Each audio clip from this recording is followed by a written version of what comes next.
আজি আবেলি সময়ত আমি এটা ঘৰত ৰেড কৰিছিলোঁ। আমাৰ ইয়াৰে কাটনি গাঁও বুলি এখন ঠাই আছে, তাত ৰেড কৰিছিলোঁ।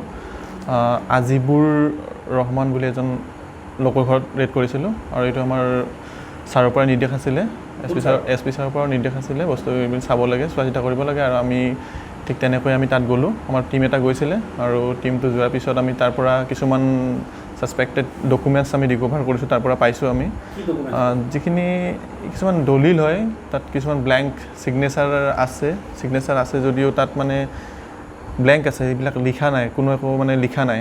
হয়তো এইটো তেওঁ কিবা এটা মাইণ্ডছেটটো তেওঁ বেলেগ এটা হ'ব পাৰে, এইটো বেলেগ কিবা কামত ইউজ কৰিব পাৰে ভৱিষ্যতে, এনেকুৱা আমাৰ সন্দেহ হৈছে। আৰু ঠিক সেইটো কাৰণতে আমি ইতিমধ্যে তেওঁক আমি ইয়াতে এপ্ৰিহেণ্ড কৰি লৈ আনিছোঁ। অধিক সোধপোছৰ কাৰণে ইতিমধ্যে আমাৰ হেফাজতত তেওঁক ৰাখিছোঁ আৰু তেওঁৰ পৰা কেছ মানিও ৰিকভাৰ কৰা হৈছে। কিমান টকা ৰিকভাৰ? 2,90,000 টকা ৰিকভাৰ কৰা হৈছে তেওঁৰ ঘৰৰ পৰা। মাটিৰ দালাল চক্ৰৰ লগত জড়িত নেকি? তেওঁ দালাল কৰে নেকি?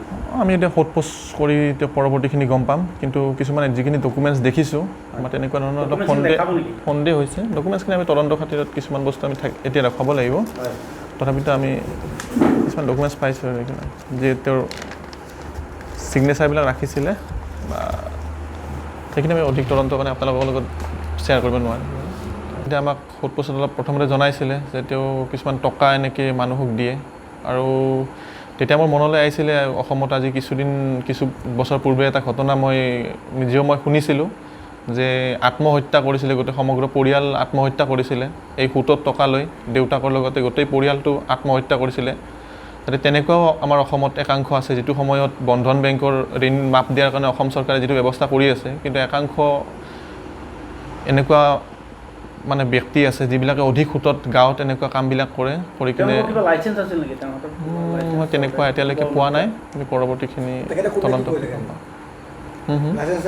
ইতিমধ্যে সোধপোছ চলি থকা হৈছে আৰু ইতিমধ্যে কেছ এটা ৰেজিষ্টাৰ কৰা হৈছে। কেছটো পৰৱৰ্তী সময়ত আমি বিশেষ তদন্ত পিছতে গম পাম আৰু সোধপোছ কৰি উঠি গম পাম।